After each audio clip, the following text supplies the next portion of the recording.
noite, pessoal.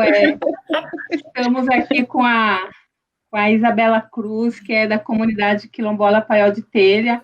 Ela é ativista, conhecida no mundo, é historiadora, bacharel em Direito e mestranda em Sustentabilidade junto aos povos e comunidades tradicionais pela UNB.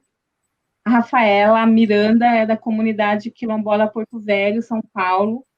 É advogada e atua na equipe de articulação e assessoria às comunidades negras do Vale do Ribeira, a IACONE. E o Jefferson Pereira, do território quilombola Águas do Velho Chico, lá de Pernambuco, advogado e mestrando em sustentabilidade pela UNB. Teríamos a participação também da quilombola Rosana, de São Paulo, e ela teve um contratempo e não pôde participar.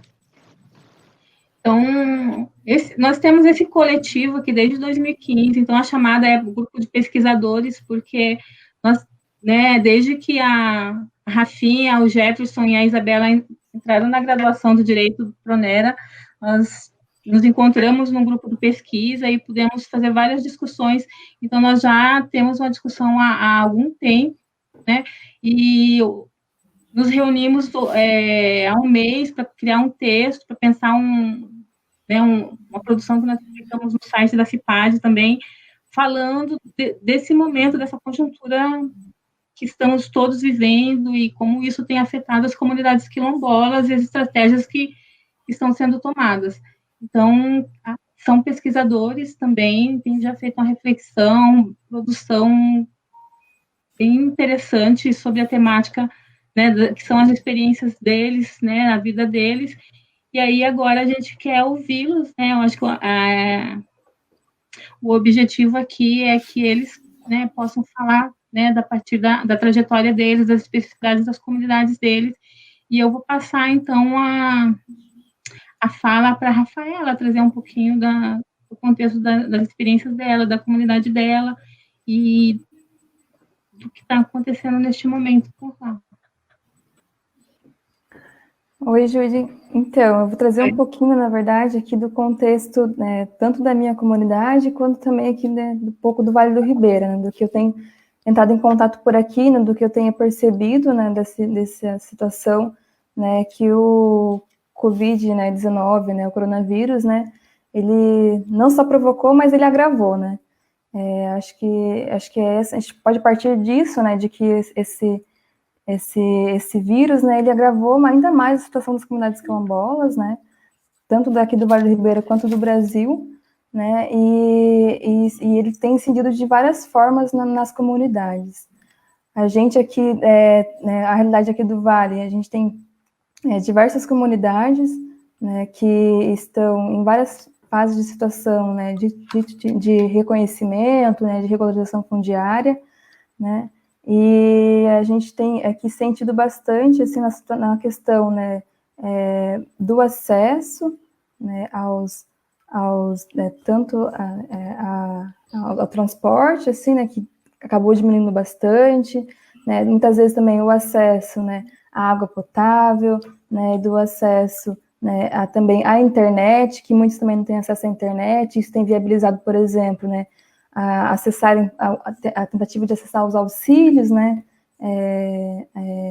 aos auxílios que têm sido liberados, à população, e principalmente aqui, até há pouco tempo, a questão do plantio também, das roças, que agora, mais para o final, vou tocar um pouco mais, que foi agora liberado, mas que até então era uma problemática, de como que a gente vai, a gente não pode sair do território, que tem que ficar no território, como é que a gente vai se manter no território, tem que plantar, tem que ter a saúde, tem que ter a nutrição do corpo nesse período. E o contexto tem passado um pouco mais nesse sentido. A gente tem comunidades que estão isoladas, por conta própria, que tem adotado como medida de proteção, o isolamento do seu território, como Ivaporanduva, São Pedro, Pedro Cubas e Pedro Cubas de Cima também tem tentado provocar um pouco essas medidas de isolamento, para proteger as pessoas do seu território, que na maioria são pessoas que estão em situação de risco, nessa linha de de pessoas que, né, que podem, né, ser mais facilmente, né, atingidas pelo Covid, que daí são pessoas, a maioria idosas, né, muitos são hipertensos também, então as pessoas têm assim, mais chances, né, de se contrair, né, esse vírus, né, de a gente ter alguma reação, né, um pouco pior do que se teria em outras pessoas. Então, acho que é o momento aqui de se protegerem nos territórios, mas para se manter nos territórios tem que ter condições, né, básicas para se manter nos territórios, né, que é o de plantar, né, de poderem colher, né, e isso agora a gente está começando a tentar garantir, né, isso nas comunidades, né, elas estão começando elas próprias, né, então, né, fazem né, essa luta também. A gente tem também estado com aqui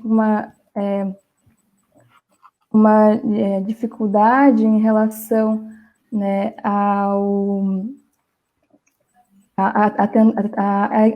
economia, né, que essa pandemia, né, ela também afetou a economia dessas comunidades aqui, principalmente aqui do Vale do Ribeira, no sentido da escoação da produção, né, que a maioria é agricultor familiar, né, e escoa seus alimentos através, né, do PENAI, do PAA, né, até mesmo das feiras, né, a gente tem tentado garantir que as feiras aconteçam, né, através da Copertivale, que é uma cooperativa das comunidades quilombolas daqui do Vale do Ribeira, mas ainda assim, né, as vendas diminuíram bastante, né, e isso afeta muito a economia dessas comunidades, né, isso prejudica, né, que elas se mantenham, né, nos seus territórios, porque afeta a economia, né, e também aquelas comunidades que se utilizavam, né, do turismo, né, de base comunitária, né, o turismo ele se encontra suspenso, né, e como é que a gente vai, né, não tendo turismo, isso também vai afetando a economia, né, da comunidade.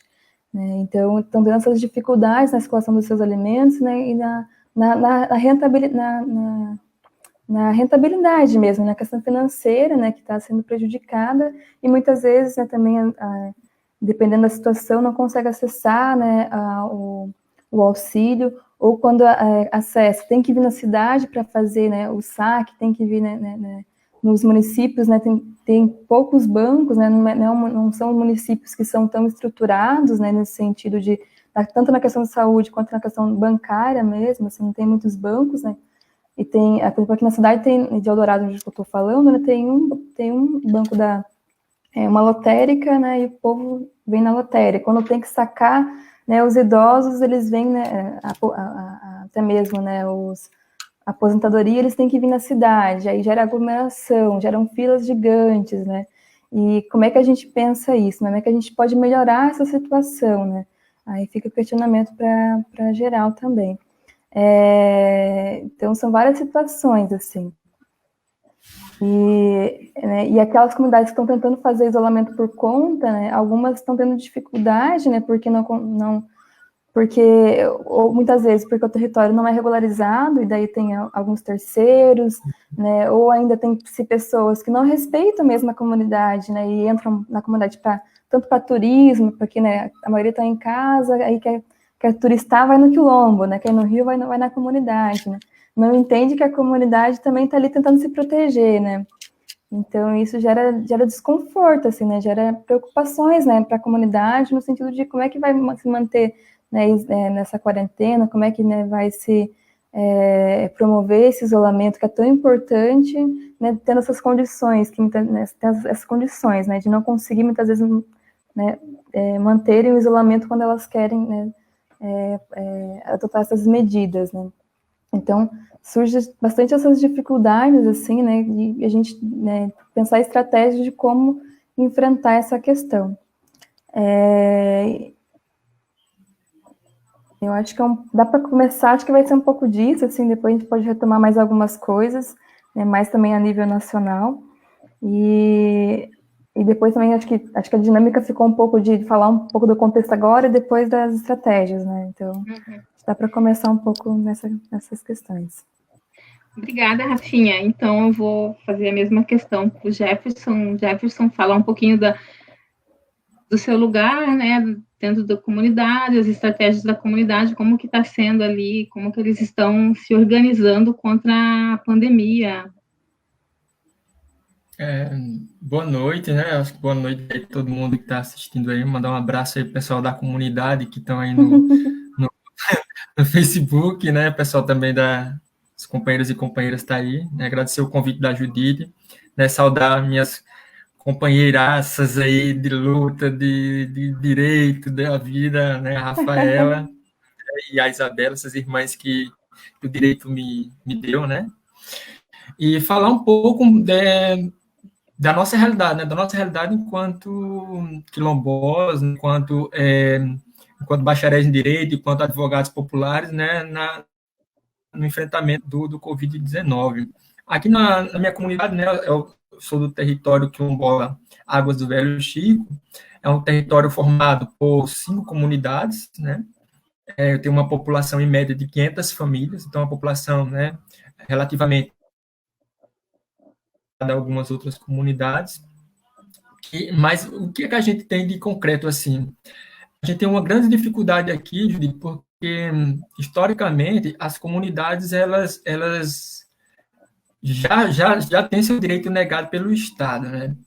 E sempre também viveram em locais isolados, que isso foi uma estratégia também de sobrevivência das comunidades, né?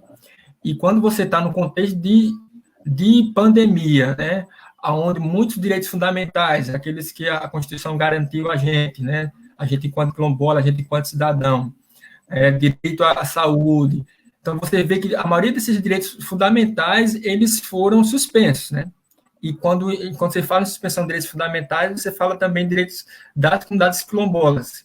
O direito, muitas vezes, que as comunidades quilombolas estavam tentando conseguir, durante esse período todo aí, desde aí eu vou fazer um recorte histórico, de 88, né, fazendo um histórico, quando foi promulgada a Constituição, né, que colocou o artigo que dá os direitos às comunidades quilombolas, né, fazendo um recorte histórico, né, e como a gente ficou a partir daí, né, são mais de 30 anos de luta, né, e você vê no cenário esses direitos geralmente não são respeitados. Você vê comunidades, muitas vezes, com situações como a Rafaela bem enfatizou, com desabastecimento, por morar longe da cidade, muitas vezes os transportes, né, não tem transportes para ir para as cidades, né, alguns estão com muita dificuldade de acesso, principalmente ao auxílio emergencial, né, visto que, né, foi uma mudança gradativa, mas não se encaixavam nos critérios que foram, você viu um recorte para as comunidades quilombolas,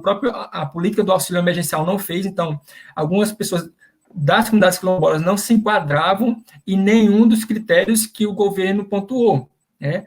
Aí você vê agora vários projetos de lei, o Congresso tentando, né, a bancada, né, a frente quilombola parlamentar, muitas vezes brigando lá para que a gente consiga ter um direito, né, pelo menos de ter acesso ao benefício, né?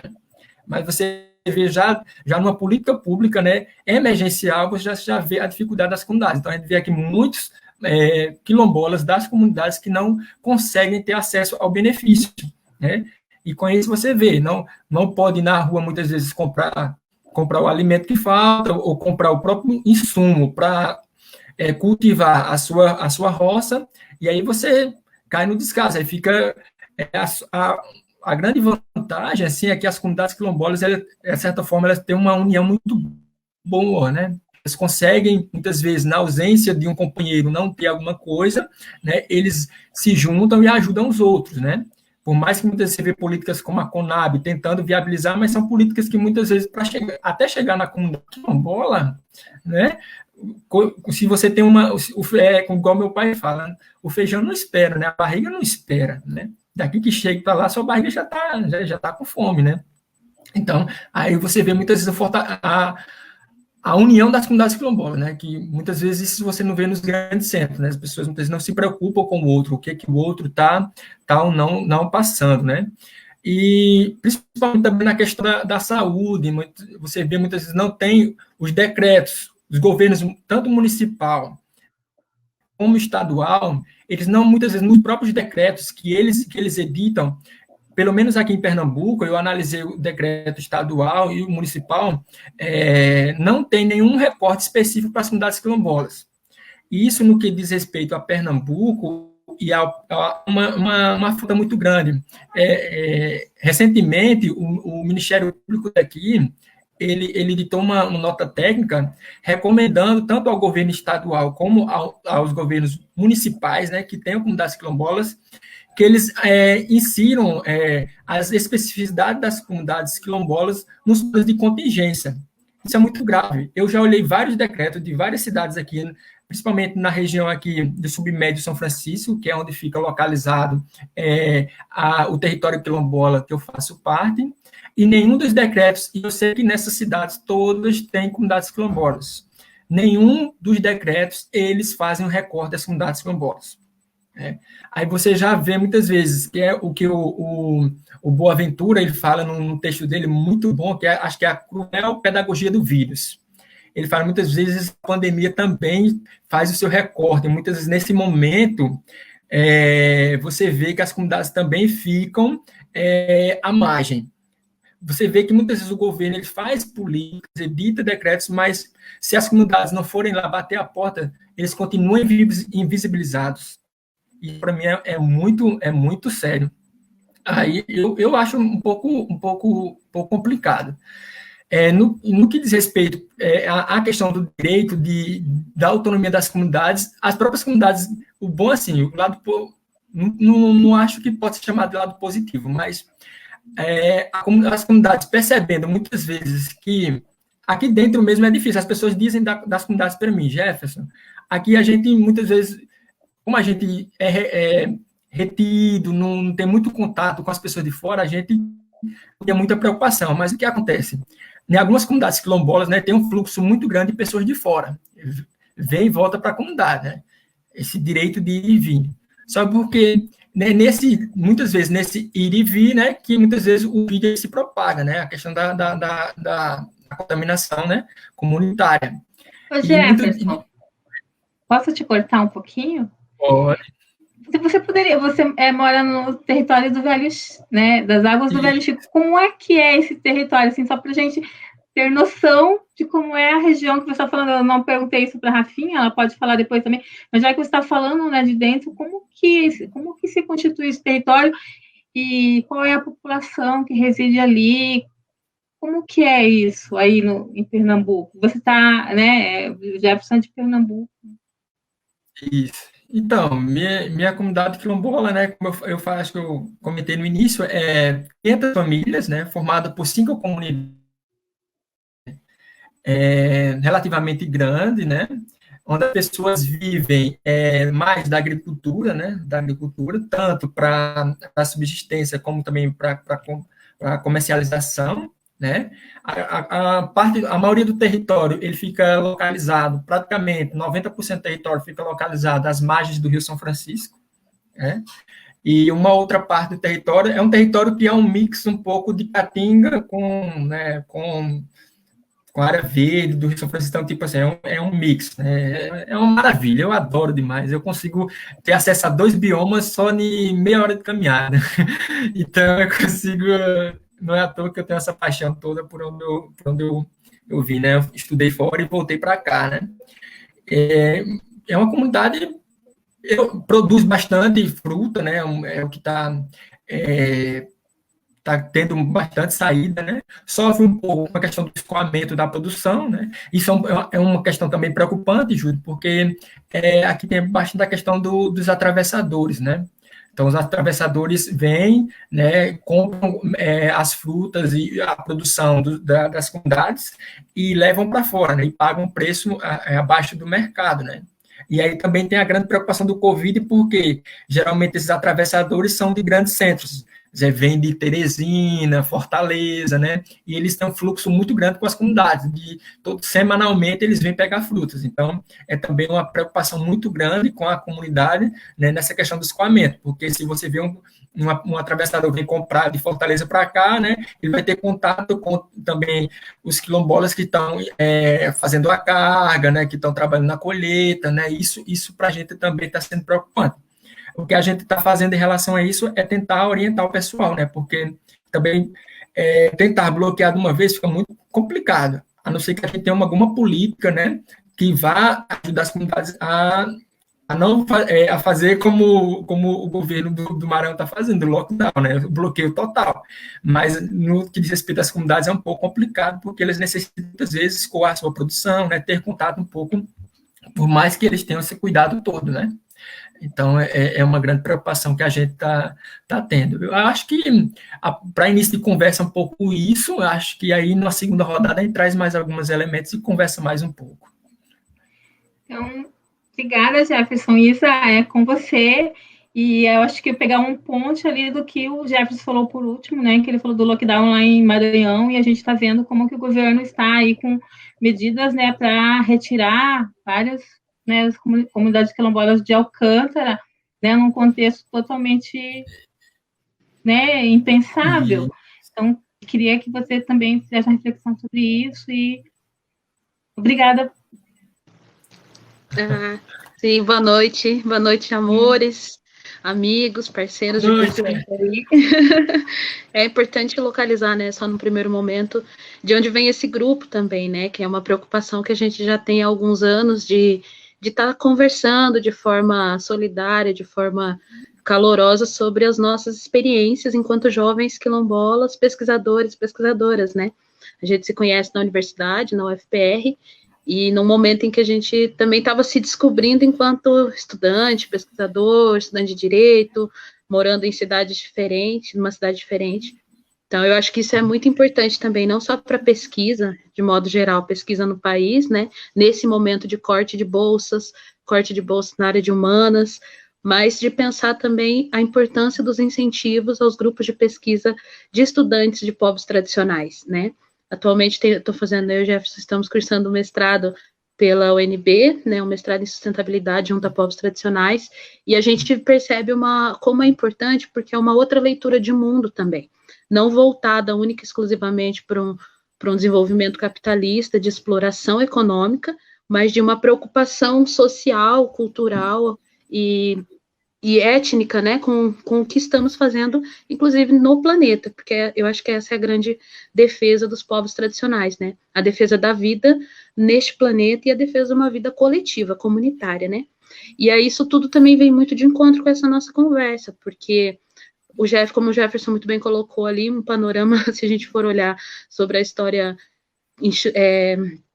do legislativo, né, onde se encontram as comunidades quilombolas no Brasil, e a gente fizer um recorte de 88 para cá, a gente percebe que a gente não está vivendo uma mera crise institucional, mas que é um projeto de degradação dos órgãos institucionais que atendem esses grupos, né? Sejam grupos quilombolas, sejam grupos do campo, povos do campo. E com isso, mais especificamente, o ataque que o INCRA vem sofrendo já há alguns anos, que a FUNAI vem sofrendo há alguns anos, que os órgãos de secretaria que atendem a agricultura familiar, a agroecologia, aos guardiães e guardiãs de semente, vem sofrendo, né? Que são microgolpes ao longo de muitos anos que fazem com que a gente, em um contexto de pandemia, continue sendo os povos mais prejudicados.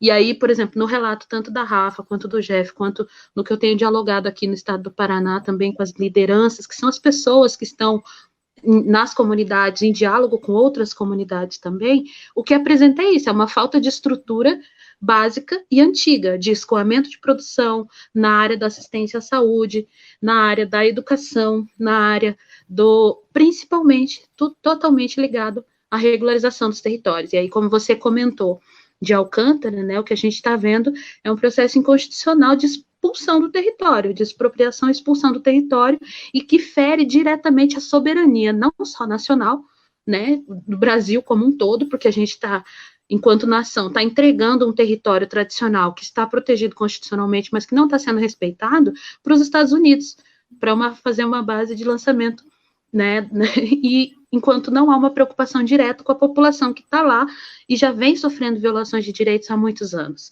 Então, é isso que eu quero dizer quando eu digo que não é uma crise apenas, né? Não é uma crise na área da saúde, é um projeto de extermínio de uma população. E essa população é negra, e essa população é quilombola, né? Então, se a gente olhar no contexto de 2020, a gente vai ver que estamos sofrendo uma pandemia por conta do Covid-19. Mas se a gente for olhar um pouco mais atrás, a gente vai ver que são medidas que não foram tomadas ou medidas que não foram tomadas de forma exitosa. E aí, de novo, vem a importância das políticas públicas, né? Do quanto o movimento social, do quanto a gente vem afirmando nos últimos 30 anos, nos últimos 20 anos, nos últimos 5 anos, antes mesmo do golpe institucional, de um golpe político, né, que tirou a presidente legitimamente eleita, como de lá para cá, porque antes a gente ainda conseguia ter alguns diálogos dentro desses órgãos, apresentar as demandas, colocar pontualmente onde estavam falhando as políticas públicas que já estavam sendo executadas. De lá para cá a gente tem um corte na comunicação, né? Então, não há comunicação com esses 2 governos ilegítimos, porque para mim esse também, foi eleito não, de forma não democrática, né? Mas com o uso de tecnologias, de robôs, de fake news. Então, não considero um governo democrático à medida que ele também não dialoga com a população, que ele não cumpre, não faz cumprir basicamente os princípios da Constituição, né? Que é dialogar com a população, inclusive através dos conselhos a quais foram extintos. Então, a gente vê que não é só uma crise, é um projeto, né? E é um projeto que está sendo exitoso. Não, o que a gente não tinha era a dimensão do impacto que isso teria, porque, nesse caso, todos fomos pegos de surpresa com essa pandemia, né? Mas aí, o que estamos vivendo nas comunidades também, em relação, por exemplo, ao contexto do Paraná, em diálogo com as lideranças das comunidades, eu faço parte da Federação Estadual de Comunidades Quilombolas, como assessor, como voluntária. Eu não sou uma presidente de associação, né? Eu contribuo na área de comunicação, de articulação aqui no estado, ouvindo as lideranças e contribuindo da maneira que a gente pode. E o que a gente tem visto é que são as próprias comunidades, de novo, que têm se articulado para manter tanto a restrição de turistas ou até mesmo de parentes às comunidades, porque não há determinações municipais ou estaduais específicas pedindo que não se visitem as comunidades quilombolas nesse momento, né? Porque o turismo para muitas comunidades é importante, né? E a gente cada vez sempre divulga o turismo, mas é preciso ter um respeito à autonomia das comunidades, né? E entendendo que não estamos de férias. E muita gente, quando eu digo isso, até familiares próximos, porque as pessoas também, né, vão visitar seus parentes que moram nas comunidades com frequência. Então, a gente tem visto as lideranças barrando as próprias famílias, não venha, por favor, vamos respeitar os mais velhos. Mas, ao mesmo modo que também tem muita gente nas comunidades que carece de informação e acredita que, por conta de declarações, né, irresponsáveis, como a do presidente da República, por exemplo, de dizer que não é nada, que é só uma gripezinha. Então, as pessoas também são influenciadas por esses meios, né? Não podemos negar isso. Então, assim, mas o que a gente vê é que as lideranças continuam fazendo o papel que sempre fizeram, né? Cuidando da comunidade, buscando o diálogo com os órgãos públicos. Aqui no estado do Paraná, nós compomos o Conselho Estadual de Povos e Comunidades Tradicionais. E através das lideranças que compõem esse conselho, a gente vem pressionando para que seja entregue auxílios emergenciais, né? Cerca de 10% a 15% já estão sendo atendidas, mas de uma forma ainda um pouco lenta, né? À medida que, como o Jefferson colocou, a fome não espera, né? Ela vai batendo. E ainda com muita dificuldade de acessar o recurso, o auxílio emergencial, né? Por conta de uma série de burocracias também, como, por exemplo, os cadastros online. E aí a gente bate de novo em questões que a gente já vinha falando há muito tempo. A comunicação nas comunidades quilombolas, nós não temos internet em todas as comunidades. Então, não dá para fazer uma política pública que seja única exclusivamente via internet, telefone, redes sociais, ou até mesmo sinal de luz e de telejornal, por exemplo. Né? A gente precisa sempre pensar um grupo que não está acessando essas comunicações. E, infelizmente, na área rural, isso é comum, mas, infelizmente, os governantes, né, sejam municipais ou estaduais, nem sempre consideram isso. Né? Sempre nos tomam como um grupo que, não, mas alguns acessam, logo todos acessam. E eu vejo isso como mais uma medida de retardar, de fato, esse acesso das comunidades quilombolas a esses programas, a essas políticas públicas. Então, por isso que eu digo, assim, a gente não está enfrentando algo que é meramente uma questão de saúde, que pegou a todos desprevenidos, né? A gente está enfrentando também, a gente está tendo respostas de uma fragilidade, na execução de políticas públicas que já vêm sendo anunciadas há muito tempo. Se a gente pegar os relatórios das conferências de igualdade racial de anos atrás, se a gente pegar os relatórios das conferências de saúde, de educação, a gente vai ver todas essas demandas lá, né? O que a gente não conseguiu foi fazer com que elas fossem executadas de forma exitosa. E isso também não é uma questão só desse governo, acho que é importante a gente falar isso. Isso é uma questão de políticas públicas que não foram executadas quando poderiam ter sido executadas. Né, e acho que a gente sempre tem que fazer esse olhar crítico a nós mesmos, crítico aos que nós apoiamos, críticos ao momento como um todo, porque senão a gente vai ser ingênuo em acreditar que o problema começou agora, em 2020, ou, né, como até surgiu recentemente, no final de 2019. E aí acho que vale também o reconhecimento às lideranças que vêm denunciando isso há muito tempo. Né? Então fica o momento de olhar com calma, com discernimento, e começar a agir dentro da medida que a gente pode, mas sempre pensando de forma emergencial, mas de forma estrutural, né? Como que a gente vai, não só depois da pandemia, mas como que a gente reanalisa as políticas públicas e como a gente faz elas acontecerem, diante do cenário catastrófico político que a gente está vivendo, né? Porque são várias bombas de todos os lados, várias declarações, mas de uma coisa eu tenho certeza que as comunidades estão resistindo, porque não é a primeira vez que tentam exterminar esses povos, né? Obrigada, Isa. Então, de fato, você vê uma política de exclusão na medida que você cria um processo que é unificado, né? Que se imagina que todos tenham acesso à tecnologia digital, né? Que a questão não é tecnologia, todos têm, né? Mas a tecnologia digital, ela realmente não chega em todos os quilombos, e aí é uma crise, né, é um projeto institucional de não atendimento às especificidades dos povos indígenas também estão alijados desses processos, como as comunidades quilombolas. Mas, assim, o momento é bastante crítico, assim, crítico no sentido de termos um governo que não está, né, que está investindo contra as políticas para territórios quilombolas também, e não está investindo em políticas para a saúde. E esse é um desafio muito grande que as populações estão se organizando para criar medidas à revelia do que o governo está fazendo, muitas vezes.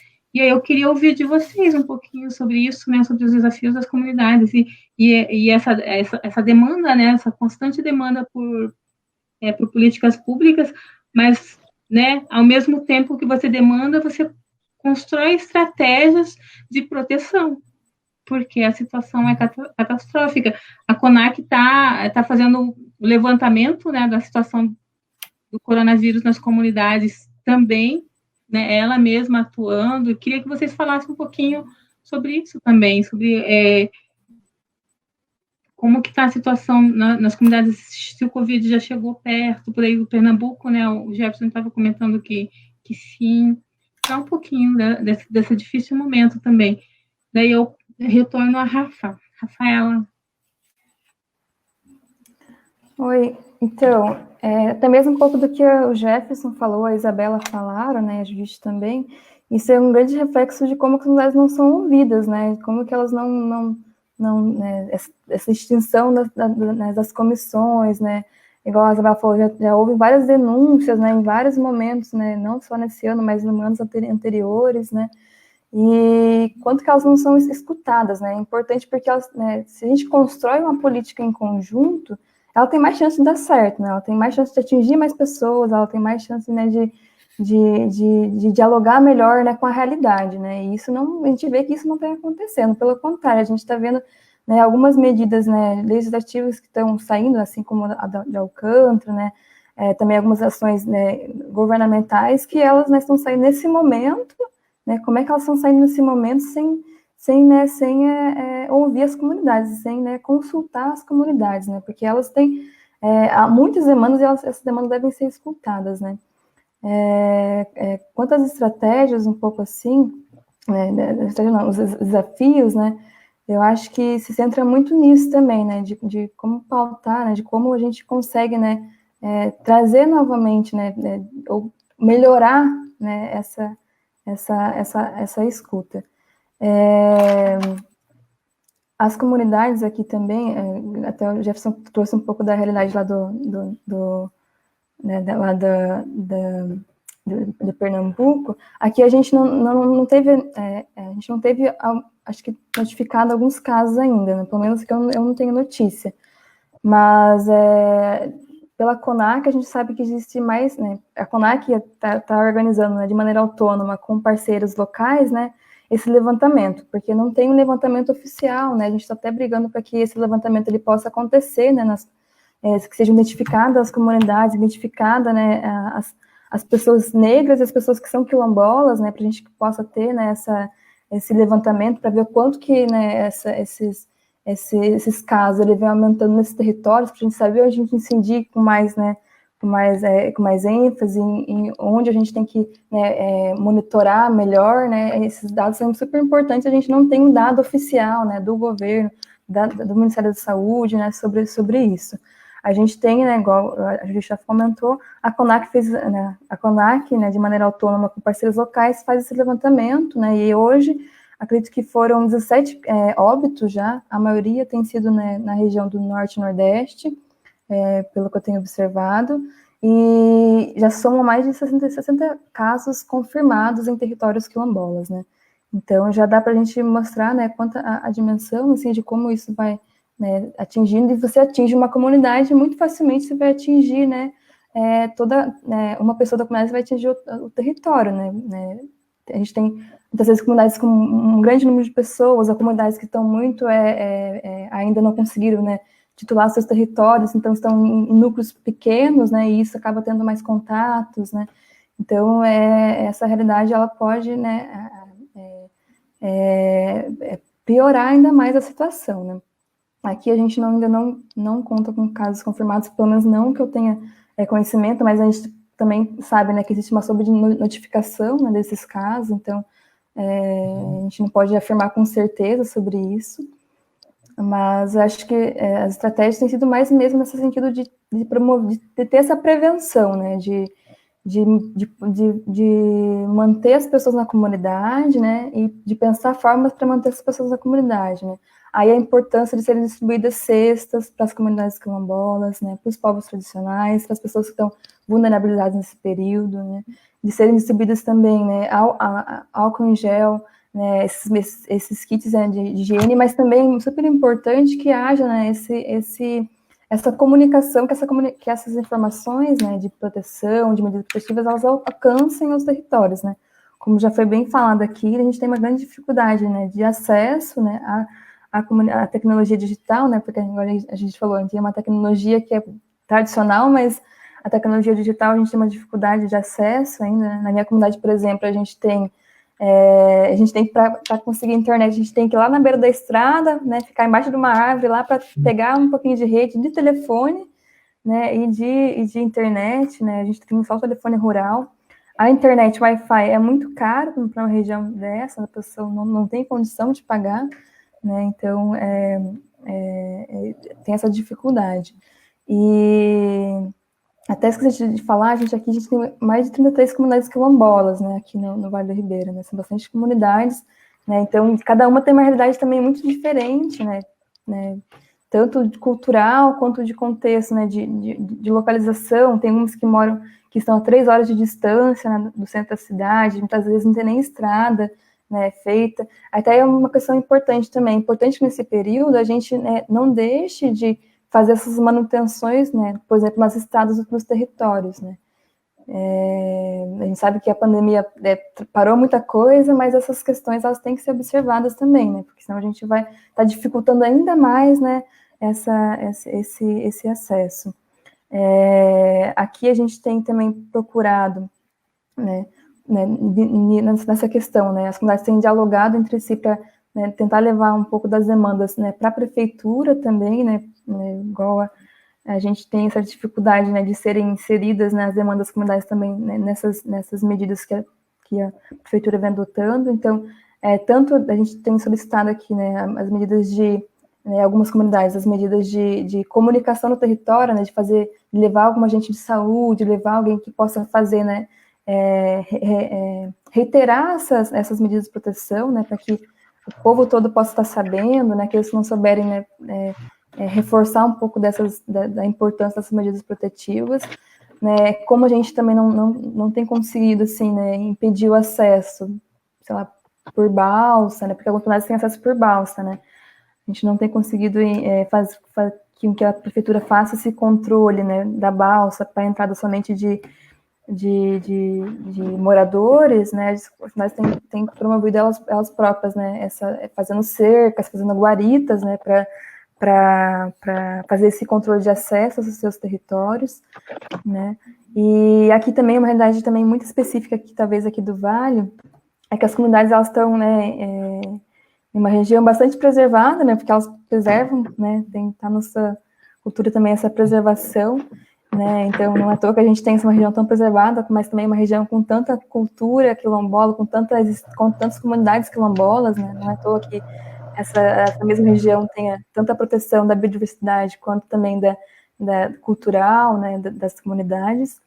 E aqui a gente tem, né, as comunidades elas têm que solicitar, né, para fazerem suas roças tradicionais, que é a roça de Coivara, né, elas têm que solicitar aos órgãos do Estado que liberem uma autorização para que elas possam cortar, né, a mata, né, porque essa forma de fazer roça, né, esse modo de fazer roça, se utiliza, né, através do pousio, né, se corta aqui, corta uma área, utiliza a área por um tempo, né, e depois, né, essa área é deixada para descanso, depois utiliza outra área, e assim vai permitindo que a floresta ela sempre se mantenha, né, em pé, sempre está se regenerando, né, não afeta, né, inclusive é reconhecido como patrimônio cultural no Brasil.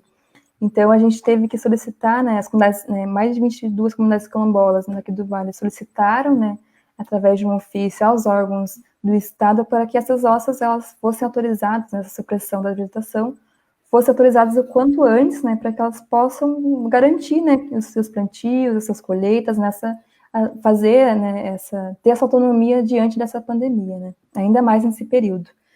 Então, elas solicitaram em caráter de urgência, né, para que elas não pudessem também perder o ciclo, né, de plantio, e a gente conseguiu, né, na semana retrasada, eu acho, né, que essa autorização viesse, inclusive essa autorização veio para mais comunidades, não só para as 22, vieram para mais comunidades quilombolas, e para os demais povos que se utilizam, né, das roças tradicionais, né, e foi uma grande vitória, né, porque foi pautada pelas comunidades, né, elas né, agora sempre estão mandando foto ali que estão plantando, estão fazendo mutirão das roças, estão fazendo, né, estão colhendo, é bonito de ver, assim, é muito bonito de ver, né, o povo ali, pelo menos está se alimentando, né, embora também algumas não tenham conseguido escoar os seus alimentos, né, isso também, igual já falaram aqui, né, isso já reforça também o coletivo de distribuir dentro do território, né, né, a gente tem muito essa cultura dentro dos territórios, né, de compartilhar também com o outro, né, os próprios mutirões são isso, né, você ajudar o outro, né, fazer a roça, depois o outro te ajuda e faz, né, uma comida para todo mundo, essas trocas são super importantes, né. Na questão da saúde, aqui a gente tem uma grande dificuldade, né, como eu já disse, de estrutura mesmo de saúde, muito dificilmente você vai encontrar um posto de saúde que tenha atendimento todos os dias no território, às vezes é uma vez por mês, quando tem atendimento, né, então isso prejudica bastante, né, e UTIs também na região, né, para você acessar fica a hora de distância da minha comunidade até o local mais próximo para ir, por exemplo, fazer alguma que a regional, né, médica, fica umas 4 horas, 5 horas de distância. Nesse período, né, quando você consegue ter um transporte que leve, né, agora também a gente tem um carro na comunidade que é da saúde, mas né, é um carro, né, e daí também alguns exames também têm sido suspensos, né, como é que resolve a situação, né, a gente abriga para que se tenha mais, né, UTIs, que se tenha mais estabelecimentos médicos, que possam ter mais equipes também, que possam ir até essas comunidades fazer esses atendimentos quando eles forem necessários, né, então levanta bastante essa importância, assim. Vocês teriam mais alguma coisa específica? Acho que é isso. Depois, se você lembrar, você fala. Eu queria falar para o pessoal que está assistindo que o último bloco a gente vai fazer, né, a gente vai abrir, se vocês quiserem fazer algum comentário. Estou vendo aqui vários comentários de quilombolas, né, falando da região. Então, se vocês quiserem fazer perguntas para a Isa, para a Jefferson, para a Rafinha, então esteja à vontade que a última rodada daí eles vão conversar, né, a partir das questões que vocês colocarem. E daí, Jefferson, acho que é a mesma questão que eu coloquei para a Rafa, como que está a situação, né, da saúde, como que está a interlocução com os órgãos, né, os órgãos estatais. Primeiro, antes de agradecer, igual fazer das suas palavras, das minhas, agradecer o pessoal que está aí, né, muitos quilombolas e não quilombolas também aí opinando, isso é muito importante. Antes de eu falar, eu queria só abrir um parênteses. Eu acho que a Isabela, ela influenciou o Boaventura ao escrever o livro A Cruel Pedagogia do Vírus. Eu estou fazendo minha língua coçou na hora que ela estava fazendo a análise, parecia que eu estava lendo Boaventura na Cruel Pedagogia do Vírus. Parece que eu estou suspeitando influenciou o Boaventura, que você, na verdade, que escreveu o livro e ele assinou. Eu estou com essa suspeita. Gentileza, sim. Muito, muito boa mesmo dela. Eu acho que eu não, se eu soubesse que você faz essa análise, eu não teria nem lido o livro, na verdade. Não me arrependi porque é o Boaventura, né? Mas, enfim. Mas foi muito, muito enegrecedor, Isabela. Foi o que eu li. Na verdade, foi o que eu li sobre Boaventura. Leia o livro depois que você vai dizer que... Achei, Boaventura roubou minhas palavras. Enfim, depois fecha parênteses. Vou só pontuar algumas coisas. Isabela, aí pegando um pouco o gancho aí, pedir permissão para minhas companheiras aí pegar um pouco o gancho das palavras de você, né? Porque vocês foram muito boas nas colocações. Pedir permissão a Judite, a Isabela e a Rafinha. A verdade é o que a gente estudou, né, Isabela e Rafinha. Na verdade, o que a gente está vivendo antes de eu chegar ao ponto das interlocuções com o Estado é o que a nossa amada professora Vera Caram falava do estado de exceção do Agamben, né? É isso, né, Isabela? É praticamente isso. É todos os direitos sendo suprimidos, né? Você vê aí faz uma interlocução, dá para fazer uma simetria também com o que a gente, né, viu, né, sobre a questão da colisão dos direitos fundamentais. Você vê muitas vezes, né, o direito de ir e vir, né, tendo ou não um choque, né, com o direito, a autonomia da comunidade, né, como é que faz essas interlocuções entre essas duas coisas, né? Respostas a gente vai ter, né, quando tudo isso passar, e passará logo, se Deus quiser e permitir. Mas uma das estratégias, Judy, que as comunidades estão mais fazendo aqui, uma é um pouco o final da última fala que eu disse, que é um pouco o que o Maranhão está fazendo, o lockdown, né, que esse bloqueio definitivo. Nós tivemos uma experiência agora aqui na comunidade, até mando um abraço para a galera da comunidade quilombola de Remanso que está assistindo. Eles bloquearam totalmente a comunidade, fizeram uma porteira, né? Aquela porteira, muitas vezes uma porteira para impor um pouco o respeito, né, à autonomia da comunidade. Da comunidade dizer, não, a gente quer se proteger, a gente só vai... Inclusive, eu fui lá na comunidade e eu achei muito massa, Fui lá na comunidade e eu tive que pedir permissão para passar. Tipo, a gente é do território, mas é uma autonomia comunitária mesmo, entendeu? Foi muito, muito significativo para mim, foi uma das coisas mais incríveis que eu já presenciei, que eu vou contar para o meu filho quando ele já estiver grande já. Então, eu achei uma coisa bem interessante, é uma das estratégias. Os quilombos estão um pouco resgatando as estratégias antigas que eles faziam no passado, né, de bloqueio mesmo. Tipo, aqui a gente, né, esse isolamento muito especial, os quilombos, de forma forçada, algumas vezes, né, fizeram no passado, né, como forma de preservar, né, antes preservar a sua cultura, também agora, mas no que tange a questão da preservação da saúde, principalmente da saúde, né. Então, um dos pontos, esse bloqueio é uma das estratégias que a comunidade aqui está fazendo. Um outro ponto que é bem interessante, recentemente, a Rede Nacional de Advogados Populares, a RENAP, aqui do Estado, eles enviaram um ofício, né? Eu pude participar da construção desse ofício. A gente encaminhou um ofício ao Tribunal de Justiça aqui de Pernambuco, né? Solicitando a suspensão de todas as reintegrações de posse do Estado. Porque a gente sabe que algumas comunidades quilombolas ainda estão em litígios com fazendeiros, né? E se um dos pontos, né, que a OMS ela orienta é a questão do isolamento social e fica em casa, se essas comunidades não forem expropriadas do seu território, como é que elas vão ficar em casa, né? Ao contrário do que está acontecendo em Alcântara, né, que vocês já bem enfatizaram, né? Então, querendo se a orientação fica em casa, como é que você quer retirar os quilombolas, né, das suas casas, né? Então, foi uma das medidas, uma das estratégias que a gente usou aqui. Inclusive, a gente construiu esse ofício, né, para todos os povos, comunidades tradicionais do campo, acampados, quilombolas e outros demais povos. Isso foi uma estratégia boa. E o outro no que diz respeito, principalmente, ao conhecimento, né? Porque, como você diz, muitas vezes o que vocês bem pontuaram, as comunidades não têm muito acesso à informação, né? A gente está ajudando as comunidades a ter informação sobre o vírus. Hoje, inclusive, quando a gente não pode, muitas vezes, na comunidade, fazer falas, né? Porque também tem essa questão do isolamento social, a gente está orientando as pessoas. A gente aqui, enquanto Comissão Municipal de Articulação das Comunidades Quilombolas, a gente fez uma nota informativa, né, onde circulou nas comunidades, né, informando as comunidades do perigo, né, essa forma de organização local, né.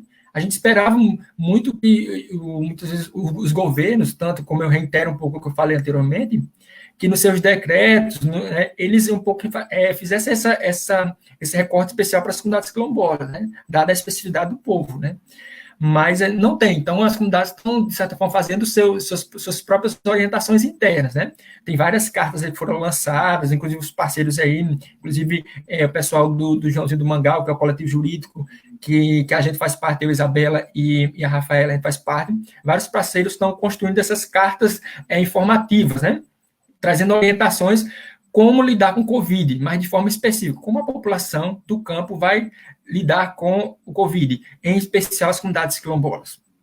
Então, isso é muito importante. É muito importante dar visibilidade, né, a povos que foram invisibilizados, né, há muito tempo. Então, a gente ainda está nesse período também de dar visibilidade. Aqui no Estado, a exemplo do que está acontecendo na CONAC, a nível nacional, a gente também está tendo o boletim informativo, né?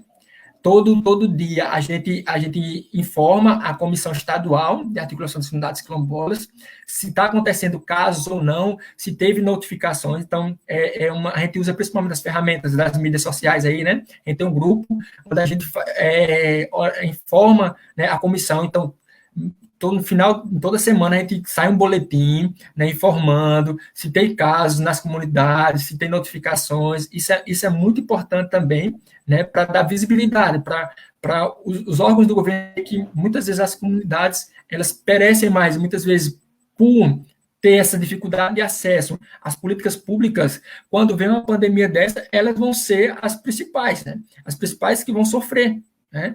A exemplo de outros povos também, né? Como os indígenas hoje que praticamente estão pedindo socorro, né? Porque estão morrendo, né? E não está havendo um olhar mais específico para eles. Então, as comunidades quilombolas, tanto todos os povos tradicionais estão nessa mesma pegada, né? Olha, tem povo quilombola, tem povo preto do campo quilombo que está morrendo, que está sendo contaminado. E aí, o que vocês vão fazer, né? Aí, indicando também que teve essa nota técnica, que eu falei anteriormente, do MP, né, aqui de Pernambuco, né, para recomendar os governadores para que eles, né, incluam nesse plano de contingência das comunidades. Isso é uma estratégia boa, dialogar também e mostrar que as comunidades estão aqui, né, que a gente está sofrendo, que a gente também, né, não tem acesso, que a gente precisa também dessas informações. Então, uma estratégia importante, né, a gente fazer nesse momento de pandemia. Aí eu acho que eu deixo para Isabela aí vir aí fechar essa rodada de conversas, e aí na próxima a gente vem nas perguntas e a gente complementa se falta alguma coisa. Isa? Então, a gente também procura sempre fazer aquele olhar das dificuldades, mas olhar das resistências, né? Das vitórias, das experiências exitosas, assim, para a gente também reafirmar se a gente está vivo, se as comunidades estão vivas e nós, como fruto delas, é porque o nosso povo luta e nunca parou de lutar, né? E a gente não fica também, assim, só como muita gente diz, lamentando, mas a gente parte para a ação. E aí as lideranças mais velhas, as lideranças comunitárias, as pessoas que estão lá na comunidade mesmo, que são o ponto-chave disso tudo, né? Quem resiste. Eu estava lendo ali o comentário da Carla também, do Vale do Ribeira, dizendo que eles próprios estão se mobilizando para colocar placas, né, na estrada. Então é isso, assim, esse é um exemplo bem explícito de como as comunidades resistem. Articula, dialoga, mas se não resolve, parte para a ação e vai resolvendo suas próprias dificuldades uma a uma, né?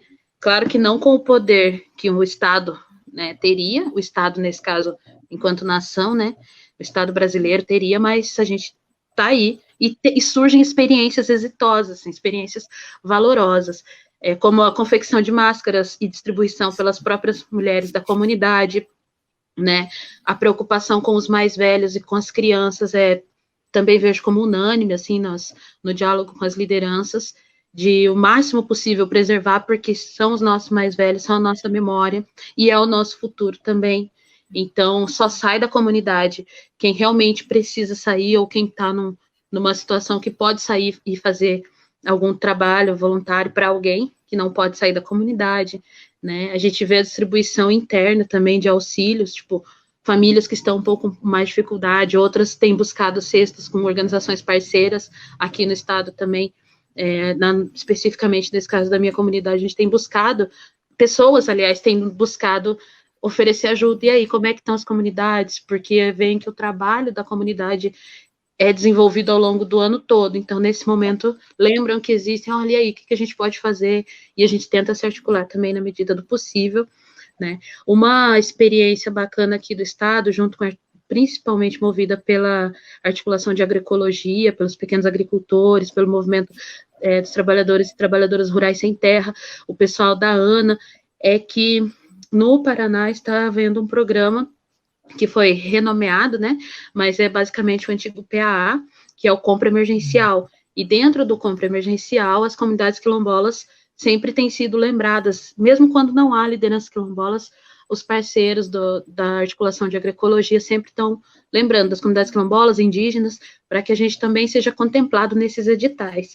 As nossas dificuldades maiores são quanto ao acesso ao edital, que é digital, né, tipo, o edital é lançado na internet, foi lançado de forma emergencial também, então uma semana para inscrição, ele foi por conta da articulação do movimento social, né, o pessoal da Terra de Direitos, sempre em diálogo constante com as comunidades quilombolas, informaram, olha, vai lançar o edital, vamos tentar se organizar. As comunidades que já estavam um pouco mais adiantadas no processo tentaram também se inscrever, mas é isso, né? A gente sempre tem que estar lembrando que toda via digital, pela internet, é um pouco mais complicado para quem não tem acesso, como diz a Rafinha, né?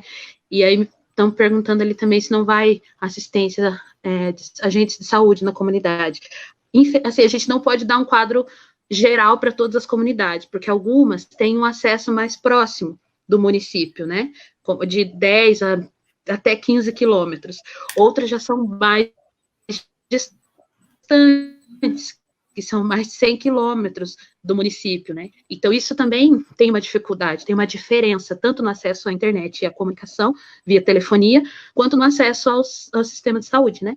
Então, e aí, nesse caso que a gente diz, não há uma política pública específica pensada para quem mora no campo. A gente sempre está na dependência da cidade chegar até o campo, quando o que a gente prega o campo existe, ele compõe a cidade, e as pessoas não precisam sair da área rural para ter uma melhor qualidade de vida. Pelo contrário, elas devem ser incluídas na política pública do município, na política econômica, na política cultural, entende? Como uma área que faz parte daquele município, não apenas como o que der, a gente faz para aquela área.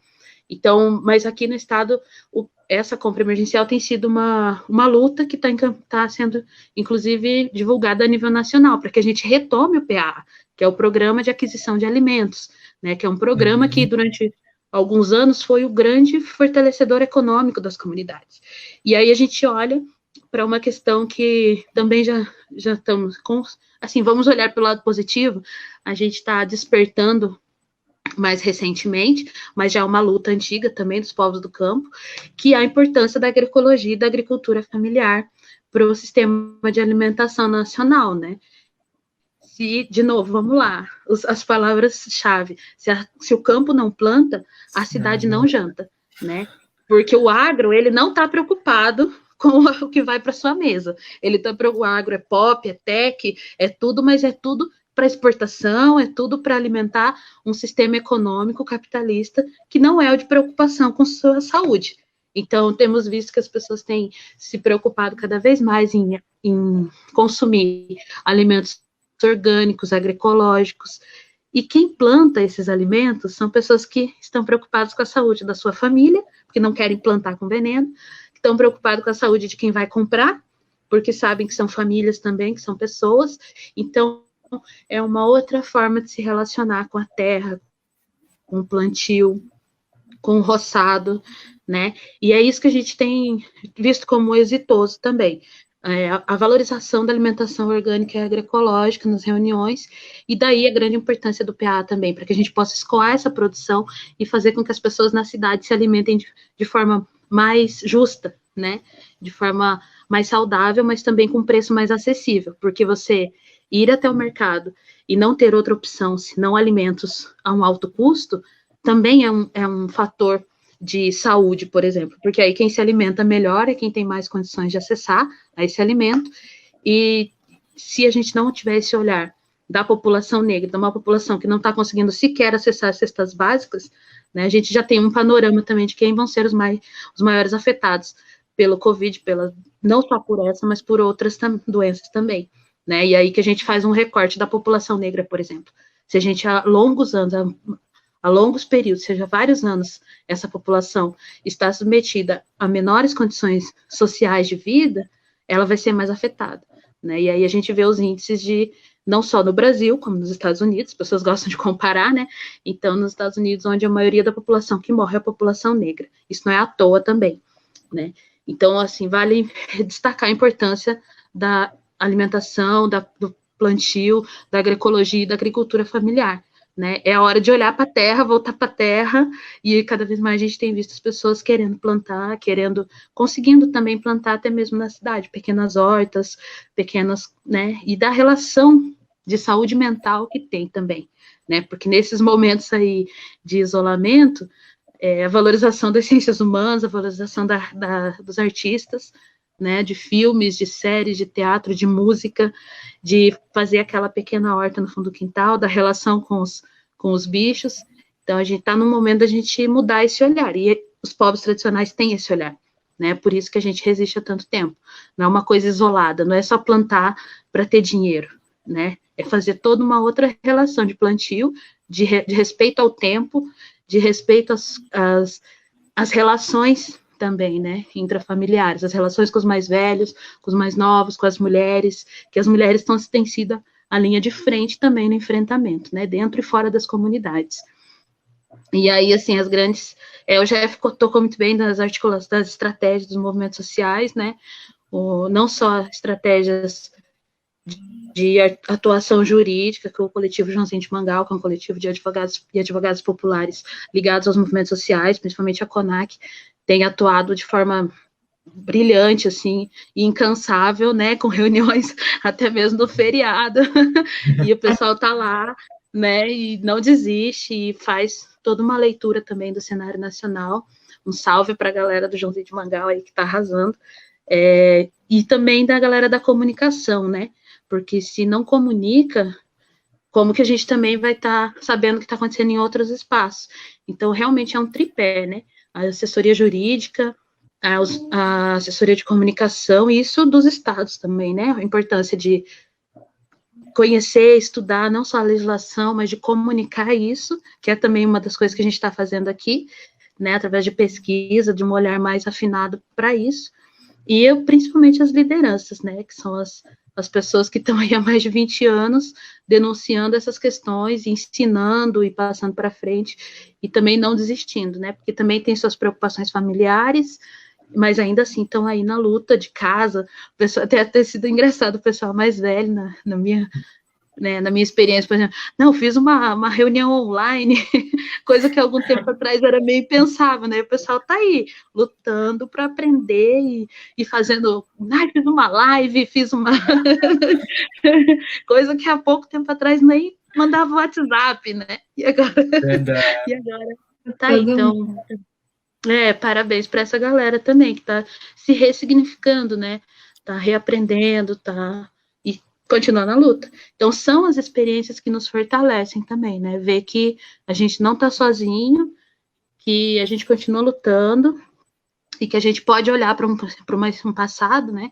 Recente ou não, de um povo que se reorganiza a todo tempo, se rearticula a todo tempo e sobrevive. E a gente vai continuar também nesse movimento, sobreviver, né? O mais difícil também que eu tenho visto é quando eu consigo ir até o Quilombo também, ver minha mãe e tudo mais, é que as medidas de isolamento mais difíceis são as culturais, porque a gente chega na hora já quer dar aquele abraço, né? Falar, segura, não pode, dá um oizinho de longe, né? Que é um abraço, que é um cheiro, que é um chamego, e o quanto isso é importante pra gente, né? Não sei nas comunidades de você, mas na minha eu vi se abraçando e quer beijar, e quer conversar de perto, e quer tomar um chimarrão, e quer... Sempre tem um cafezinho. Então, e até isso tem que cuidar, né? Porque a gente não pode tocar, então como é que você vai, né, tomar ali da mesma cuia, enfim. Mas o pessoal tem esse cuidado, né? O abraço, os encontros têm sido difíceis, mas a gente tem tentado lembrar na medida do possível. E também as questões religiosas, né? Tenho visto que as comunidades têm se apegado muito ao fator religioso, apesar de muitos estarem suspensos, cultos, missas, encontros religiosos de uma forma geral, mas o nosso povo, principalmente o mais velho, se apega muito a essa espiritualidade, né? De dizer, não, Deus está com a gente, e é uma fé que, independente da religião especificamente, da crença, ela fortalece também, né? Então, a gente busca se fortalecer na fé, na relação com a terra, na relação com os que vieram antes de nós, né? E a frase também é sempre aquela, não, vai ficar tudo bem, se Deus quiser vai ficar tudo bem, já passamos por coisa pior, a gente vai conseguir estar junto nesse momento, e aí também temos que fazer a nossa parte no momento presente, né? Sempre informando, os cards, informações específicas são bem importantes, né, para as pessoas, porque sempre tem também aquelas pessoas que falam, não vai dar nada, e tudo mais, mas aí viram pé de guerra, e aí a gente sempre conversando, debatendo, vai passar esse momento com certeza. Obrigada, Isa, que potência, eu aprendi um monte com a fala de vocês, e é sempre muito bom estarmos juntos aqui, né, nesse momento tão difícil, mas como é prazeroso estar ouvindo vocês e vendo o sorriso de vocês e vendo vocês bem, né, articulados e ativistas. E aí, como algumas pessoas fizeram questões aqui que eu não sei se eu colocar aqui vai apagar os nossos rostinhos, mas eu vou colocar aqui, porque eu não sei se vocês estão vendo, mas olha, a Marta Guarani Kaiowá, ela pergunta sobre como que está a organização das comunidades quilombolas diante do uso das plantas medicinais para a produção de remédios que propicia o aumento da imunidade, do cuidado dos anciões e as famílias em geral. Então, a questão é o uso de plantas medicinais, que a Isa falou, né, do cuidado espiritual, e a gente sabe que tem as rezas e tem os remédios, tem as ervas, e eu queria que vocês pontuassem um pouco isso. E tem uma outra questão também. Gente, se eu pular vocês que estão nos vendo, se eu pular alguma questão, vocês recoloquem de novo no final, porque pode ter passado desapercebido. Então, o William, ele vai perguntar a Williana como articular a produção. Eliana. Oi, Emiliana. Conheço.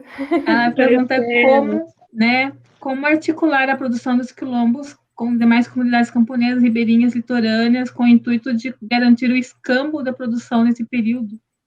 Como uma alternativa de garantir o acesso ao alimento, já vista as limitações impostas pela pandemia. Há iniciativas nesse sentido, ou em relação ao contexto não seria, seria inviável no momento? Acho que são duas questões bastante importantes para pensar a erva medicinal e as trocas, né? Acho que vocês falaram também um pouco, dessa rede de relações que envolvem, várias instituições, várias organizações, a rede de advogados, a própria CONAC, a FECA, como é que fala, Isabela? FECOPI.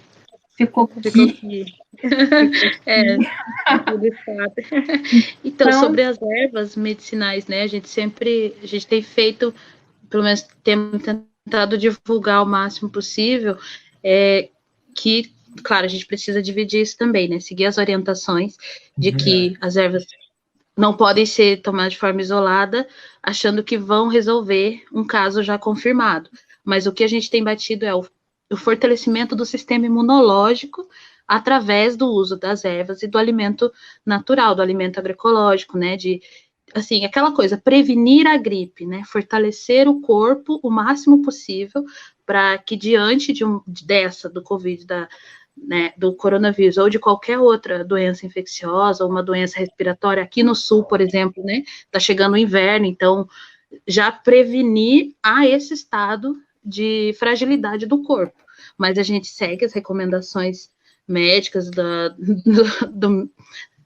OMS, porque do Ministério da Saúde está cada vez mais difícil, mas como tem muitas articulações de lideranças que atuam em grupos que discutem saúde já há algum tempo, né, por exemplo, a rede de mulheres negras, né, que já dialogam sobre a saúde da população negra, a gente sempre está compartilhando essas informações, então, de prevenir a fragilidade do corpo, né, não necessariamente de substituir o tratamento, porque esse sim, a orientação é de que se procure o médico, né, para que haja verificação da confirmação ou não dos casos, mas que a gente sempre se apega também aos chás, às ervas, à alimentação saudável, e principalmente a alimentação da região, né, porque a gente sabe, através dos estudos aí da agroecologia, da galera do campo, dos mais velhos, que a sua região te dá o que você precisa para te manter fortalecido naquele espaço, né? Então, assim, a região sul tem ervas, tem uma alimentação mais voltada para o fortalecimento da galera que mora aqui. No Nordeste, acredito que sejam outras plantas, outros chás, e assim, no Sudeste também, então... Por isso da importância do conhecimento tradicional, né? Porque as pessoas já estão aqui há muito tempo. Elas têm um conhecimento a passar. Mas a gente segue, com certeza, as orientações também da Organização Mundial de Saúde, do isolamento, do procurar um médico em caso dos sintomas mais graves. Um cheiro para Carla, um cheiro para Eliana. Então, saudade. Cheiro. Parceiras, entende? Cheiro, Willi, cheiro, é com quem a gente troca. É isso. Carlinha? E as redes de articulação, eu acho que internamente elas têm acontecido, né? Não é de hoje também. As pessoas plantam isso. Lá em casa, volta e meia, chega uma criança, madrinha, aqui tomate, aqui alface, aqui comidas plantadas na comunidade que, né, se excedem também ao consumo da família, e elas são distribuídas assim, né? Então, essas redes têm fortalecido internamente também. Mas, de forma entre comunidades, eu acho que aí a gente bate na questão do isolamento, né, de não estar circulando de forma, sem uma proteção maior. Mas eu acho que é uma questão a se pensar mesmo, assim, principalmente as comunidades mais próximas, né, que consigam fazer essas trocas de forma que não haja um contato tão próximo, né. Jefferson e Rafa, vocês querem falar sobre eu acho que a Isa falou... A Isa falou bem, acho que é bem isso mesmo, né? Na minha comunidade também a gente tá só bastante ervas lá também, bastante chás, né? Minha avó faz bastante chá lá para todo mundo. Eu acho que é isso mesmo, assim, né? A gente atende as medidas, né, que são, né, ditas pela Organização Mundial da Saúde, mas também a gente tem as nossas né, formas de fortalecer, né, o corpo, seja através do alimento, seja através, né, que inclusive são alimentos que são bastante diversos, né? As comunidades têm bastante, né, as sementes crioulas, então tem uma variedade de alimentos que é bem grande, né? Que tem tentado se manter, né, nos territórios, então isso tem se tentado fazer um pouco mais para esse lado também lá, né? E também a importância dessas redes mesmo, de distribuição entre territórios seria bem importante também. Eu acho que, assim, guardada as devidas proporções, né, a gente também não vai ser responsável a um ponto, mas o conhecimento tradicional que tanto foi atacado, né, pela lei de patrimônio genético e tal, o conhecimento tradicional, de certa forma, grande parte das vacinas tal, foram tirados dos conhecimentos das comunidades, né? E, claro, assim, guardar as devidas proporções, todo respeito ao conhecimento científico também, aquele que é produzido, que isso é muito importante também para a gente, né, os pesquisadores, né, fortalecimento das universidades que estão pesquisando aí, que estão, né, procurando meios para que as pessoas, né, consigam ter uma cura, mas as comunidades também, elas têm a sua particularidade, né, seu modo de conhecer, seu modo de se cuidar, né, e eu sou uma pessoa muito, eu fico um pouco no meio termo, eu sou muito do chá, Isabela mesmo sabe aí, nós tomávamos muito chá aí, mas Rafinha, eu virei o rei do chá, sou muito ligado, antenado nas questões também tradicionais, do que a gente produz aqui. Agora, a Isabela foi sensacional, que eu não vou repetir o que ela disse, né? A gente tem que também, né, não significa que se eu tiver alguma complicação, mas a gente não vai para a cidade, não vai deixar de ir para o médico, né? Mas o que a gente também tem que valorizar e fazer com que esse modo esse conhecimento tradicional, né, ele seja valorizado, né, no que diz respeito não deixar tomar nossos chás e tal, mas em situações, né, que realmente é necessário a intervenção médica, né, hospitalar, né, também não significa que não deva fazer, né, mas tem que ter esses cuidados, né, mas nunca abandonar nossos conhecimentos tradicionais, tanto procurado, né, muitas vezes até perseguido, né. Tem duas questões aqui mais que retomam um pouquinho do que vocês falaram na primeira rodada, e aí eu acho que eu vou passar essas duas questões para vocês fizerem uma sistematização até do que foi falado, do que são as redes, né, de apoio jurídicas, e aí eu acho que a gente vai encerrando, né? Então se vocês nas falas de vocês quiserem já ir se despedindo, mandando os cheirinhos que estão pedindo, os beijos. Então, o Fernando Belchior, ele pergunta, né, como é que as comunidades estão conseguindo manter o isolamento em relação aos terceiros e quais as possibilidades jurídicas para defender as comunidades em caso de... Por quê? E essa questão ela é importante porque tem pessoas que insistem em entrar porque ela tem alguma relação, né, uma relação de parentesco por afinidade, enfim, mas está acontecendo muita muitas invasões em território indígena, em território quilombola, já ocorreu assassinato, essa semana mesmo, né, aconteceu, duas lideranças morreram aqui no Paraná assassinadas, e eu acho que vocês podem comentar, né, sobre essa situação que é gravíssima também. E a outra questão, eu vou colocar aqui porque ela é pequenininha, ela é pequena, mas ela retoma uma questão que Jefferson pontuou bem também, que é sobre a rede de juristas quilombolas. Isso tem uma articulação de estar atuando no movimento quilombola, que é interessante conhecer, né? Vocês falaram explicar um pouquinho qual é esse coletivo que vocês falaram que vocês estão organizados em torno de uma temática jurídica. Acho que é isso.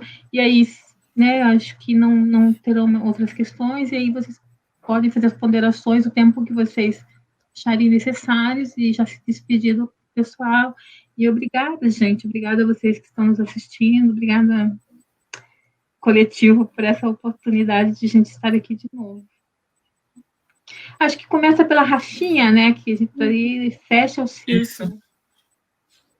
Acho que um pouco da pergunta do Fernando ali, né, sobre os terceiros, né? Que muitas vezes, né, estão tentando entrar na comunidade quando já não estão dentro do território, né? Porque muitas comunidades, como já disse no começo, estão em diversas fases, né, de regularização fundiária, né? Algumas têm o território reconhecido, outras titulado, outras não estão nem certificadas ainda. e nesse processo muitas, né, a maioria das comunidades estão com terceiros, com pessoas que não são da comunidade, que estão dentro dos seus territórios, né, porque não foram indenizadas, né, porque dentro do processo elas seriam indenizadas e depois elas sairiam do território, né, e o território ficava para a comunidade dispor do território como um todo.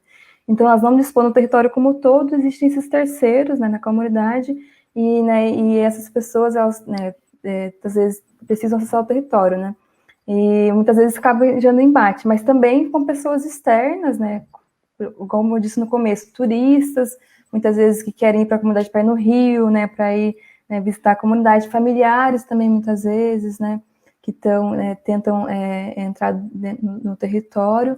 E eu acho que uma das estratégias, né, que a gente pode pensar nesse sentido, algumas comunidades elas têm se organizado entre elas mesmas para fazer isso, né, juntado comunidades próximas, e elas juntas, né, ajudam a fazer esse controle de acesso de pessoas externas, né, fortalecendo essa rede de apoio entre elas próprias, né.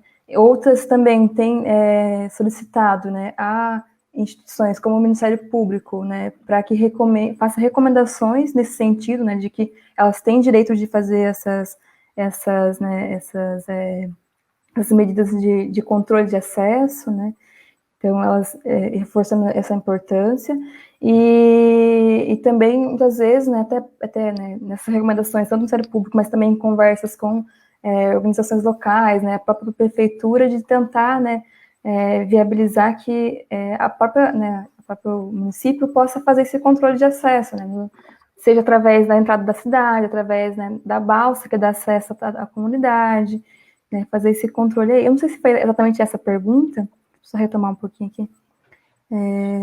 Acho que respondi um pouco essa questão aí. E a outra pergunta foi sobre a rede, né?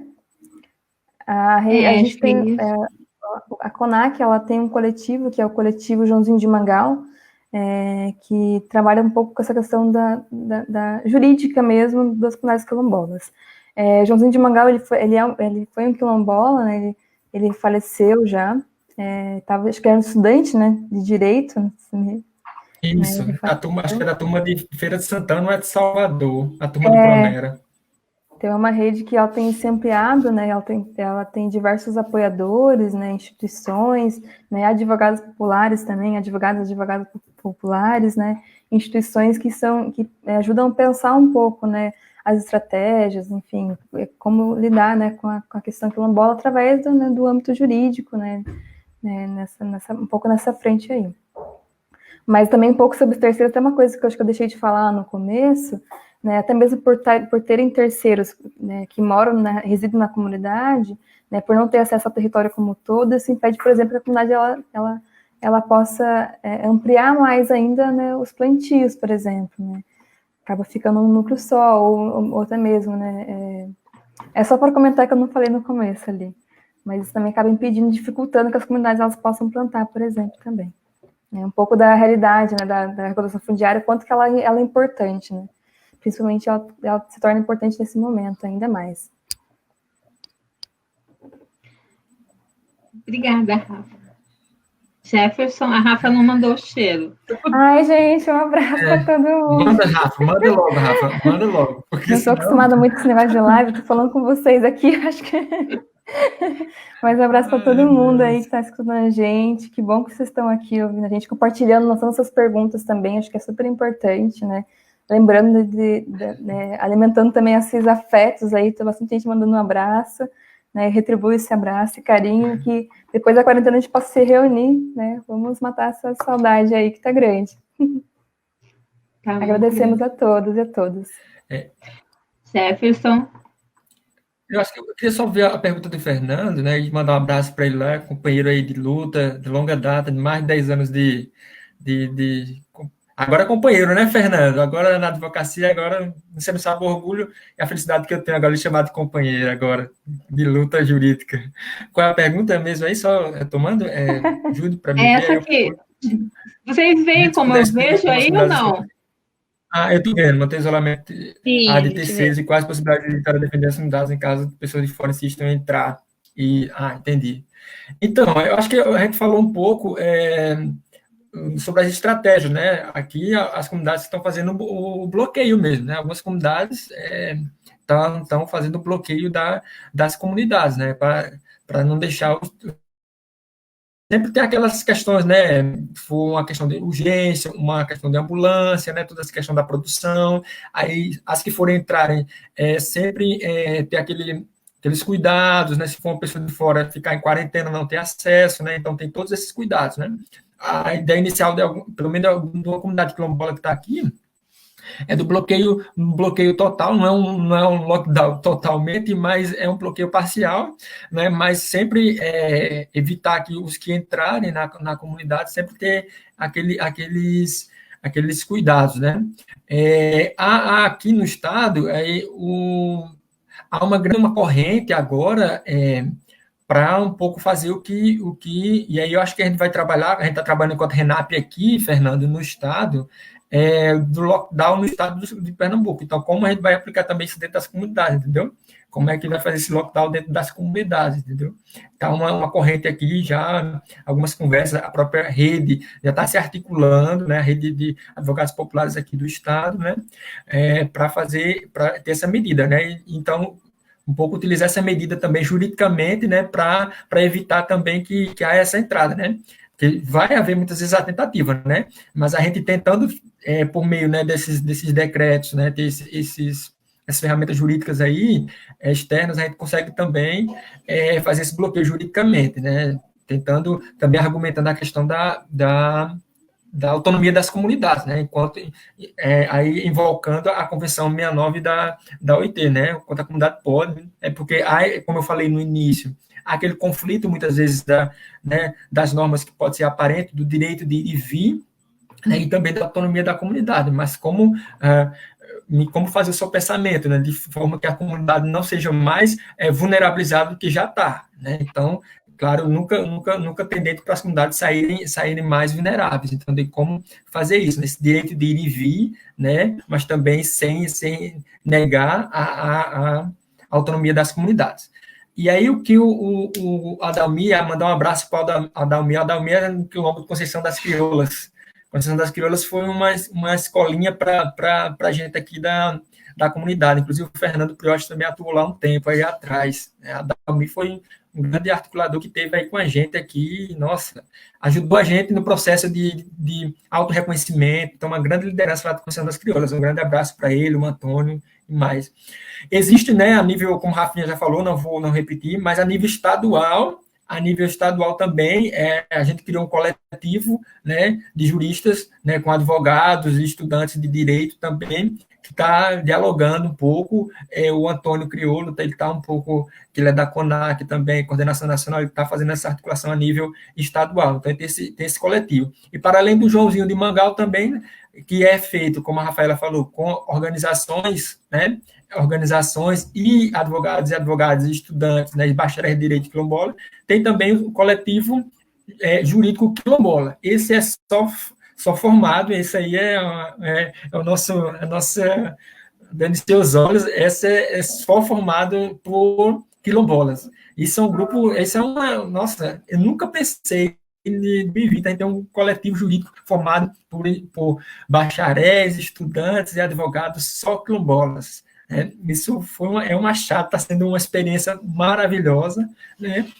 Então, mas é um que está se articulando, então a gente está fazendo isso, e é bom porque a gente tem, graças a Deus, a gente gente montou uma rede, né, Rafaela, uma rede de articulação dos juristas quilombolas, né? Essa rede a gente consegue dialogar a nível nacional, né, sobre as questões pertinentes a cada estado também, né? Então, essa rede também está engateando aí, com a ajuda de outros juristas, como a Vessilene, né, a primeira mestre em direito quilombola, nossa, uma mulher sensacional, o Oriel, né, também o nosso advogado quilombola, um dos primeiros advogados quilombolas. Então, eles estão puxando essa corrente, está levando aí eu, Isabela, Rafaela, Josi, né, e outros quilombolas aí, estão aí aprendendo com essa galera aí que já está um tempo aí na luta, né.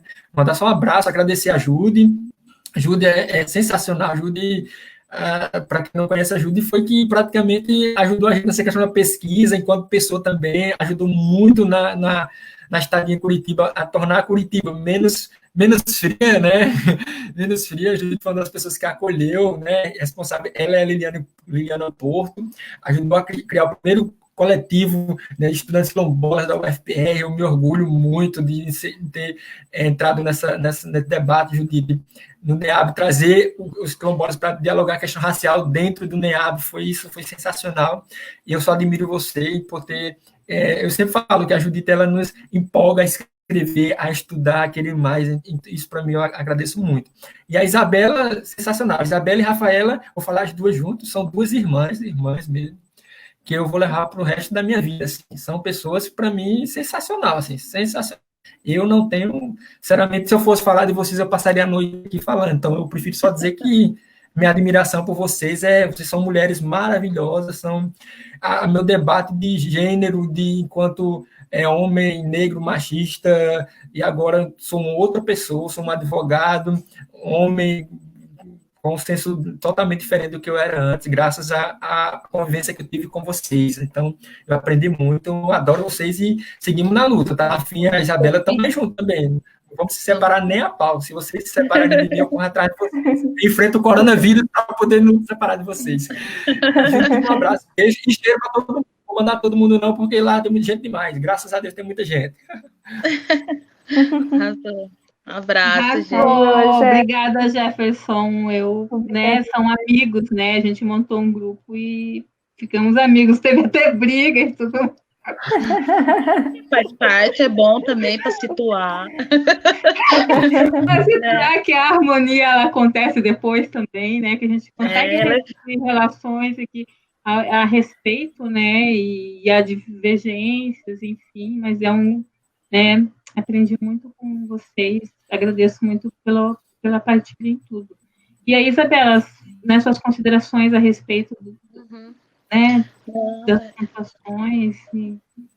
Legal. Eu acho que me sinto bem contemplada pelas orientações dos meus companheiros, assessores jurídicos aí, atuantes, né? É isso aí. A gente se fortalece sempre que a gente conversa, né? Surge uma ideia, surge outra, e uma coisa vai complementando, vai ensinando, né? Acho que essa é a importância do coletivo, que às vezes a gente se sente frágil por não saber algumas coisas e, mas isso é uma ideia boa, e aí vão construindo outras relações também, né? Aqui no estado do Paraná, como experiência também de apoio, eu deixo como orientação também, não só as comunidades quilombolas, comunidades tradicionais como um todo do estado, procurar a ouvidoria pública da Defensoria Pública do Estado do Paraná, onde a gente tem atualmente um grande parceiro, Thiago Chino ali, ouvidor externo, que também é uma construção da RENAP Paraná, das articulações de advogados e advogados populares preocupados na construção desse espaço que receba mesmo, que acolha as demandas e de forma ampla. Então, eu faço parte do Conselho Consultivo, atualmente, né, da Ouvidoria Externa da Defensoria Pública, e deixo a recomendação de que qualquer denúncia, qualquer entrave, qualquer situação que não consiga ser resolvida no diálogo direto com o município, né, com a gestão do município ou com a gestão estadual, que possa trazer até mim ou que leve até a ouvidoria externa. Eles também já pensaram estratégias de como conversar com esses povos rurais, porque é uma demanda que a gente tem levado. E então tem via telefone, via e-mail, via pessoalmente. Então são mais de uma possibilidade, mas procurar a ouvidoria externa, sem dúvida, da Defensoria Pública do Estado, aqui do Paraná, e fortalecer as ouvidorias externas dos outros estados, porque é onde a gente tem um canal direto de comunicação com a Defensoria Pública, né? Está aí também para nos assistir, porque, afinal de contas, a gente está lutando por um espaço mais democrático de participação popular. E no mais é isso, procurar esses advogados maravilhosos, que com certeza também muito me honra ter conhecido, ter participado, ter aprendido muito com eles, né, eles e elas também. Um abraço para a turma de formandos aí do Pronera, força ao Pronera, é só uma fase ruim, a gente vai passar, e que é um... Vamos fazer nosso encontro, né? nosso encontro das turmas do Pronera. É isso aí, que é um programa nacional de educação para a reforma agrária, né? Muito importante para fortalecimento do ensino público de qualidade para jovens e não jovens, mas para a população do campo. No mais é isso, um abração para todo mundo. Quilombolas, não foi, Bela? 6, né? Oi? Quilombolas formadas de direito. Foi 6? Foi 6, né? Na nossa turma foram 6, mas tiveram outras 4 turmas também, né? Uma em formação aí. Força para essa turma para terminar. E a gente, então, só para reafirmar a importância, né, da pesquisa, dos coletivos de pesquisa, né? A gente é das jurídicas, mas humanas é importante, gente. Precisamos de sociólogos, historiadores, precisamos de literatura, precisamos de muita antropologia, né? Professores, muita poesia na vida, né? E então, um abraço para todo mundo aí. Muito legal. Precisando, estamos aí. E obrigada por vocês participarem dessa conversa, né? E como é bom ter informações qualificadas e de pessoas que conhecem, né? De experiência e produtores de conhecimento também, pesquisadores, advogados. A Isa está aí na luta, né, Isa? Né? E obrigada, gente. Eu fico meio sem palavras aqui, estou emocionada de ver vocês, de conversar. Gente, obrigada de novo. A gente vai se encontrar em breve. E pessoal que está aí ouvindo, obrigada pela participação. Né? Procure informações qualificadas também. Fica em casa, se cuidem de vocês. Obrigada. E teremos segunda dose, né, Júlia? Tchau. Vou finalizar. Vamos que vamos. Um abraço para a galera que está assistindo. Um abraço para todo mundo.